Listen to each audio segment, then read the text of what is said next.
जवानाया गानावा बीतल बचपनावा सखियन सन के यारी रे छूट जाला चकेऊ तुलसी के चौरा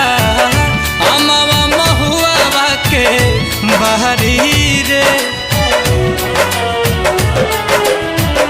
जवानाया गानावा बीतल बचपनावा सब सखियन के यारी रे छूट जाला चकेऊ तुलसी के चौरा अमवा महुआ के बहरी